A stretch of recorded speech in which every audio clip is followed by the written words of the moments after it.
ఓం మహాగణపతే నమః. 2026వ సంవత్సరము అంటే 2026 జనవరి నుంచి డిసెంబర్ వరకు నూతన ఆంగ్ల సంవత్సరంలో ద్వాదశ రాశుల వారికి ఎలాంటి ఫలితాలు కలుగుతున్నాయో చూద్దాము. ముందుగా ఈ 2026వ సంవత్సరంలో ఉన్నటువంటి గ్రహస్థితిని కనుక మనం ఒకసారి గమనించినట్టయితే చక్కటి గ్రహస్థితి కనిపిస్తుంది. ముఖ్యంగా మనకి గురువు మనము ఏదైతే సంవత్సరం పొడుగున ఫలితాలను చూస్తున్నాం కాబట్టి దీర్ఘకాలికంగా మనకు సంచారం చేసేటటువంటి గ్రహాలను కనుక చూసినట్టయితే గురువు, శని, రాహువు, కేతువు ఈ 4 గ్రహాల యొక్క సంచారాన్ని మనం పరిగణలోకి తీసుకొని ఈ ఫలితాలు ఏ విధంగా ఉంటాయి ఈ సంవత్సరము ప్రతి రాశి వారికి అనేది చూద్దాము. అయితే ఈ సంవత్సరము గురువు మనకి ముఖ్యంగా మిథున రాశిలో సంచారం చేస్తున్నాడు. అదేవిధంగా కర్కాటక రాశిలో సంచారం చేస్తాడు. అదేవిధంగా మనకు సింహరాశిలో కూడా గురువు యొక్క సంచారం అనేది ఈ సంవత్సరం ఉంటుంది. ఇక శని యొక్క సంచారము మీనరాశిలో ఉంటుంది. ఇక రాహువు కుంభరాశిలో సంచారం చేస్తున్నాడు. కేతువు సింహరాశిలో సంచారం చేస్తున్నాడు. ఈ శని యొక్క సంచారము, రాహు యొక్క సంచారము, కేతు యొక్క సంచారము ఈ సంవత్సరము వారి ఆ రాశిలో మాత్రమే వారి యొక్క సంచారం ఉంటుంది. అంటే శని మీనరాశిలోను, కేతు సింహరాశిలోను, అదేవిధంగా రాహు కుంభరాశిలోను సంచారం చేస్తారు. అయితే మనకి శని వక్రీకరిస్తాడు. ఒకే రాశిలో సంచారం చేస్తున్నప్పటికీ శని మనకు జూలై 27వ తేదీ రోజు వక్రగతుడవుతాడు. ఇదొకటి మనము కాంబినేషన్ పరిగణలోకి తీసుకోవాలి. అదేవిధంగా మనకు గురువు కూడా మనకి ముఖ్యంగా చూసుకున్నట్టయితే గురువు కూడా వక్రీకరించి ఉన్నాడు. మార్చి 11th వరకు మనకు వక్రీకరించి మిథున రాశిలో ఉంటాడు. అయితే ఈ యొక్క గ్రహ సంచారాన్ని ఈ సంవత్సరం పొడుగున 3 భాగాలుగా మనము విభజించినట్టయితే జనవరి, మే వరకు ఒక భాగము, అదేవిధంగా మనకు జూను మాసంలో మనకు మార్పులు జరుగుతున్నాయి. జూన్ 2వ తేదీన కర్కాటక రాశిలోకి గురువు సంచారం ఉంటుంది. కాబట్టి జూన్ మాసము ఒక సంచారంలో కలిగే మార్పు. ఇక జూలై, అక్టోబర్ కూడా మనం తీసుకున్నట్టయితే జూలైలో శని వక్రగతుడవుతున్నాడు. ఇక అక్టోబర్ 31వ తేదీ గురువు మనకు సింహరాశిలో సంచారం చేస్తున్నాడు. అంటే మనకి అక్టోబర్ తర్వాత నుంచి అదేవిధంగా జనవరి, మే వరకు, జూను, తర్వాత జూలై నుంచి అక్టోబర్ వరకు ఇలా మనం విభజించుకుంటూ మనము ద్వాదశ రాశుల యొక్క ఫలితాలు ఈ సంవత్సరము ఏ విధంగా. ధనుసు రాశి వారికి 2026 సంవత్సరం మొత్తము ఉన్నటువంటి ఫలితాలు కనుక మనము గమనించినట్టయితే ఈ రాశి వారికి దాదాపు చక్కటి ఫలితాలే ఈ సంవత్సరము కలుగుతున్నాయని చెప్పవచ్చు. ముఖ్యంగా ఈ రాశి వారికి మనము జనవరి నుంచి జూన్ వరకు కనుక తీసుకున్నట్టయితే ముఖ్యంగా ఈ రాశి వారికి జనవరి నుంచి జూన్ వరకు ఉన్నటువంటి ఫలితాలు అంటే మొదటి భాగంలో ఫలితాలు కనుక చూసుకున్నట్టయితే గురువు చాలా చక్కటి అనుకూలమైనటువంటి ఫలితాలు కలుగజేస్తున్నాడు. సప్తమ స్థానంలో సంచారం ఉంటుంది. వీరికి అనుకూలంగా గురుగ్రహం యొక్క గురుబలం అనేది ఉంటుంది. అదేవిధంగా రాహు 3వ ఇంట్లో సంచారం చేస్తున్నాడు. ఈ రాహు ఈ సంవత్సరం మొత్తము 3వ ఇంట్లోనే సంచారం చేస్తాడు. కాబట్టి రాహుగ్రహం యొక్క సంచారము ధనుసు రాశి వారికి ఈ సంవత్సరం మొత్తము అనుకూలంగా ఉంది. అయితే మొదటి భాగంలో అంటే జనవరి నుంచి దాదాపు జూన్ వరకు ఉన్నటువంటి ఫలితాలు కనుక మనం చూసినట్టయితే గురువు సప్తమ స్థానంలో సంచారం చేయడం వల్ల అనుకున్నటువంటి పనులు మీరు చేయగలుగుతారు. ఏదైతే పనిని ఆరంభించారో ఆ పనిని పూర్తి చేయగలుగుతారు. వివాహం కాని వారికి, వివాహం గురించి ప్రయత్నాలు జరుపుతున్న వారికి వివాహ ప్రయత్నాలు సఫలీకృతం అవుతాయి. ప్రేమలో కనుక ఉన్నట్టయితే ఆ ప్రేమ వివాహానికి దారి తీసేటటువంటి అవకాశాలు మనకు కనిపిస్తున్నాయి. పార్ట్నర్షిప్స్ అనేవి పాజిటివ్గా ఉంటాయి. దాంపత్య జీవితంలో కూడా ఆనందము, సంతోషం అనేది ఉంటుంది. మీరు చేస్తున్నటువంటి పనుల్లో న్యాయము, ధార్మికత అనేది పెరుగుతుంది. భార్య తరపు వారి నుండి సహాయ సహకారాలు అందేటటువంటి అవకాశాలు కనిపిస్తున్నాయి. అయితే కుటుంబంలో ఏదైనా ఇబ్బందులు కనుక ఉన్నట్టయితే భార్య భర్తలు దూరంగా కాస్త ఇబ్బందులు ఉన్నట్టయితే ఆ ఇబ్బందులు కూడా సమసిపోయేటటువంటి అవకాశాలు మనకి మొదటి భాగంలో కనిపిస్తున్నాయి. మార్చి తర్వాత ముఖ్యంగా మనకు కనిపిస్తున్నాయి. అయితే మీరు పనిచేసే చోట గుర్తింపు అనేది పెరుగుతుంది. ఆరోగ్యం అనేది మెరుగుపడుతుంది. లాభస్థానం పైన గురుదృష్టి ఉంటుంది. కాబట్టి అనేక విధాలుగా ధనలాభం కూడా కలిగేటటువంటి అవకాశాలు మనకి జూన్ వరకు ఈ రాశి వారికి కనిపిస్తున్నాయి. అదేవిధంగా రాహు కూడా 3వ ఇంట్లో సంచారం చేస్తాడు. ఈ సంవత్సరం మొత్తం 3వ ఇంట్లో సంచారం చేస్తాడు కాబట్టి వీరికి మధ్య భాగం అంటే జూన్ వరకు చూసుకున్నా కూడా రాహు వల్ల కూడా చాలా చక్కటి ఫలితాలు కనిపిస్తున్నాయి. ముఖ్యంగా ధైర్యం అనేది పెరుగుతుంది.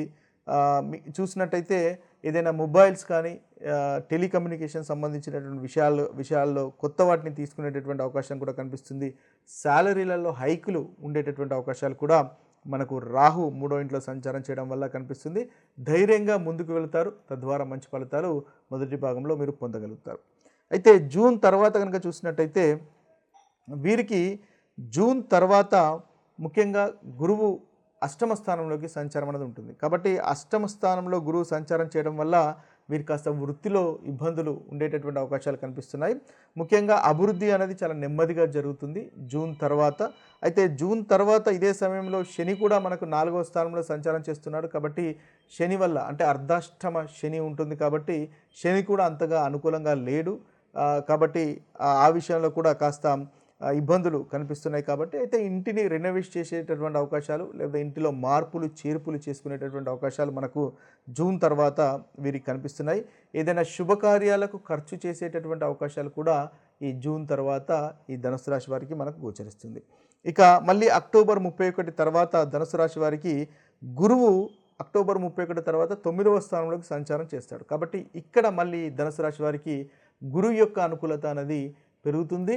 రాహు యొక్క అనుకూలత ఎలాగూ మనకు సంవత్సరం మొత్తం ఉంటుంది కాబట్టి రాహు గురువు యొక్క అనుకూలత వల్ల మళ్ళీ ధనుసు రాశికి అక్టోబర్ 31 తర్వాత చాలా చక్కటి ఫలితాలు కలుగుతాయి.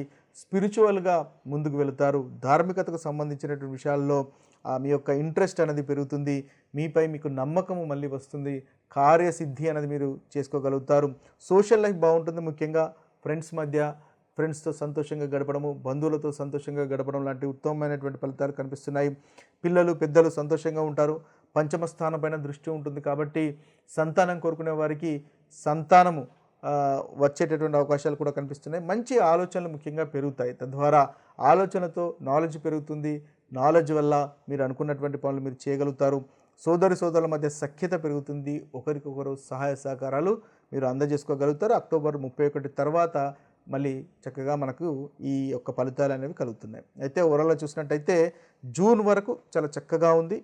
అయితే జూన్ 2 నుంచి గురువు అయితే ఎప్పుడైతే మనకి క్యాన్సర్ అంటే కర్కటక రాశిలోకి సంచారం చేస్తున్నప్పుడు గురువు యొక్క సంచారం అంతగా అనుకూలంగా లేదు. శని సంచారం అంతగా అనుకూలంగా లేదు. రాహు సంచారం అంతగా అనుకూలంగా లేదు. కాబట్టి దాదాపుగా కాబట్టి అయితే కాస్త జాగ్రత్త అవసరం. అయితే శని మళ్ళీ ముఖ్యంగా శని జూలై నుంచి వక్రగతిలోకి వెళ్తున్నాడు. కాబట్టి ఈ ధనుసు రాశి వారికి జూలై తర్వాత శని 3వ స్థాన ఫలితాలు కూడా ఇస్తున్నాడు. కాబట్టి శని వల్ల అనుకూలత అనేది ఉంటుంది.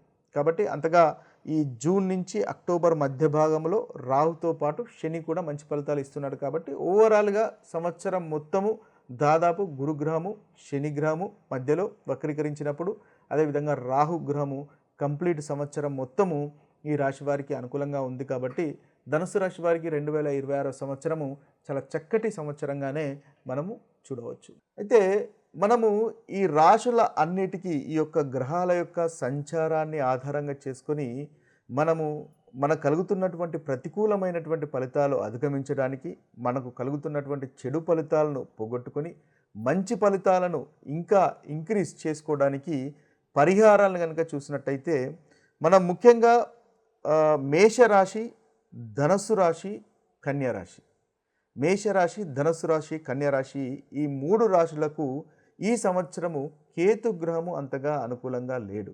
కాబట్టి ఈ 3 రాశుల వారు కేతుగ్రహానికి సంబంధించినటువంటి పరిహారాలు చేసుకున్నట్టయితే మీకు చాలా చక్కటి ఫలితాలు కలుగుతాయి.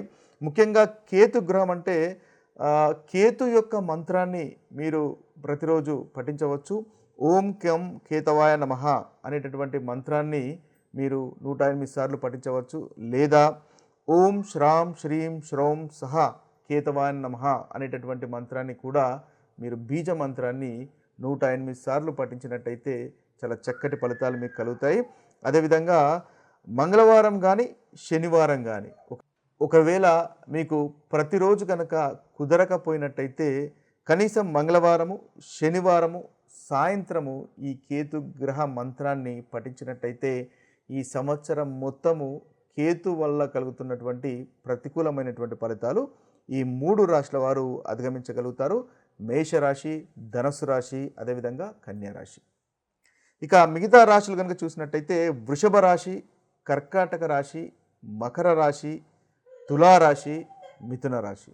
ఈ యొక్క 5 రాశుల వారు రాహు కేతువుల యొక్క మంత్రాన్ని పఠించినట్టయితే వీరికి చక్కటి ఫలితాలు కలుగుతాయి. అంటే ఈ సంవత్సరంలో ఈ రాశుల వారు రాహు యొక్క గ్రహానికి సంబంధించినటువంటి పరిహారాలు చేసుకోవాలి. అదేవిధంగా కేతుకు సంబంధించినటువంటి పరిహారాలు కూడా చేసుకోవాలి. అంటే ఈ 2 గ్రహాలు ఈ రాశుల వారికి అంతగా అనుకూలంగా లేవు. ముఖ్యంగా వృషభ రాశి వారికి, కర్కాటక రాశి వారికి, మకర రాశి వారికి, తులారాశి వారికి, మిథున రాశి వారికి. అయితే వీరు ముందుగా మనము చెప్పుకున్నట్టుగా కేతు మంత్రాన్ని, కేతు బీజ మంత్రాన్ని 108 సార్లు మంగళవారం కానీ శనివారం కానీ పఠించండి. ఓం శ్రాం శ్రీం శ్రౌం సహా కేతవేన్ నమః అనేటటువంటి మంత్రాన్ని పఠించినట్టయితే చక్కటి ఫలితాలు కలుగుతాయి. అదేవిధంగా ఈ రాశుల వారు ఈ సంవత్సరం పొడుగున గణపతిని ఆరాధించినట్టయితే ఈ కేతు గ్రహం వల్ల కలుగుతున్నటువంటి ప్రతికూలమైనటువంటి ఫలితాలు తొలగిపోయి అనుకూలమైనటువంటి ఫలితాలు కలుగుతాయి. అదేవిధంగా శివుడికి అభిషేకం చేసినా కూడా మనకు ఈ రాశి వారికి చక్కటి ఫలితాలు కలుగుతాయి. అయితే ఈ కేతు గ్రహంతో పాటుగా మనము రాహుగ్రహానికి సంబంధించినటువంటి పరిహారాలు కూడా చేసుకోవాలి. ముఖ్యంగా రాహుగ్రహం అంటే దుర్గామాతను కనుక ఈ రాశుల వారు ఈ సంవత్సరం ఆరాధించినట్టయితే చక్కటి ఫలితాలు కలుగుతాయి. అనుకున్నటువంటి మీకు పనులు నెరవేరుతాయి. ముఖ్యంగా రాహు యొక్క బీజమంత్రాన్ని కూడా మీరు పఠించవచ్చు. ఓం భ్రాం భ్రీం భ్రౌం సహా రాహవేన్ నమః అనేటటువంటి ఈ బీజ మంత్రాన్ని 108 సార్లు రాహుకాలంలో ఉదయం 7 గంటల నుంచి 9 గంటల మధ్య లేదా సాయంత్రము 4 గంటల 30 నిమిషముల నుండి 6 గంటల వరకు పఠించినట్టయితే వీరికి రాహుగ్రహం వల్ల కలుగుతున్నటువంటి ప్రతికూలమైనటువంటి ఫలితాలు కూడా తొలగిపోయి అనుకూలత అనేది కలుగుతుంది. ముఖ్యంగా నాగదేవతకు సంబంధించినటువంటి పూజలు కానీ చేసుకున్నట్టయితే మీకు ఈ రాహుగ్రహం వల్ల కలుగుతున్నటువంటి దుష్ఫలితాలు ఏదైతే ఉన్నాయో రాహు కేతు వల్ల కలుగుతున్నటువంటి దుష్ఫలితాలు తొలగిపోతాయి.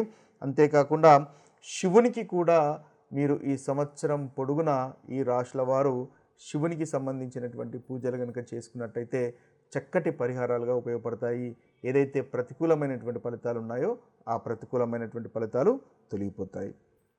ఇక మనం చూసినట్టయితే సింహరాశి, వృశ్చిక రాశి, కుంభరాశి, మీనరాశి ఈ మిగిలిన 4 రాశులు సింహరాశి, వృశ్చిక రాశి, అదేవిధంగా కుంభరాశి, మీనరాశి ఈ 4 రాశుల వారు మాత్రము రాహువు, కేతువు, శని ఈ 3 గ్రహాల యొక్క పరిహారాలు చేసుకోవాల్సినటువంటి అవసరం ఉంటుంది. అంటే ఈ సంవత్సరం పొడుగున మీకు ఈ 3 గ్రహాలు దాదాపుగా అంతగా అనుకూలంగా లేవు. కాబట్టి ఈ ప్రతికూలమైనటువంటి ఫలితాలు తొలగిపోయి అనుకూలమైనటువంటి ఫలితాలు కలగడానికి ఈ 3 గ్రహాల యొక్క పరిహారాలు అనేది చేసుకోవడం ఉత్తమము. మనం ముందుగా చెప్పుకున్నట్టుగా ఈ రాహు పరిహారాలు, అదేవిధంగా రాహు బీజ మంత్రాలు, అదేవిధంగా కేతు బీజ మంత్రాలను పఠించండి. వాటితో పాటుగా శనికి సంబంధించినటువంటి పరిహారాలు కూడా చేసుకోవడము ఈ రాశుల వారికి అనుకూలంగా ఉంటుంది. ముఖ్యంగా శనీశ్వరుణ్ణి ఆరాధించండి ప్రతి శనివారము. తద్వారా చక్కటి ఫలితాలు ఈ 4 రాశుల వారికి కలుగుతాయి. ముఖ్యంగా ఓం శనిశ్చరాయ నమః, ఓం శం శనిశ్చరాయ నమః అనేటటువంటి మంత్రాన్ని మీకు వీలైన సార్లు మీరు జపించుకున్నట్టయితే ఈ 4 రాశుల వారికి పరిహారంగా ఉంటుంది. అదేవిధంగా నవగ్రహ శాంతి హోమాలు కూడా చేసుకోవడం వల్ల చక్కటి ఫలితాలు ఈ రాశుల వారికి కలుగుతాయి. శనిదేవునికి నల్లని నువ్వుల నూనెతో కనుక మీరు దీపం వెలిగించినట్టయితే ఈ సంవత్సరం పొడుగున ఈ రాశుల వారికి చక్కటి ఫలితాలు కలుగుతాయి. అదేవిధంగా బీదలకు కానీ లేని వారికి కానీ వస్త్రాలు దానం చేసినా కూడా మీకు చాలా చక్కటి ఫలితాలు కలుగుతాయి. అదేవిధంగా నాగదేవతకు పూజలు చేసినా కూడా మీకు ఈ రాశుల వారికి చక్కటి ఫలితాలు కలుగుతాయి.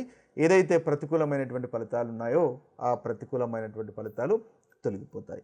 ఇవి స్థూలంగా మనకు 12 రాశుల వారికి ఉన్నటువంటి పరిహారాలు, ఈ సంవత్సరం చేసుకోవాల్సినటువంటి పరిహారాలు మరొక వీడియోలో మరొక రాశి ఫలితాలతో కలుద్దాము. అంతవరకు సెలవు. సర్వే జన సుఖినో భవంతు. సర్వే సుజన సుఖినో భవంతు. నమస్తే.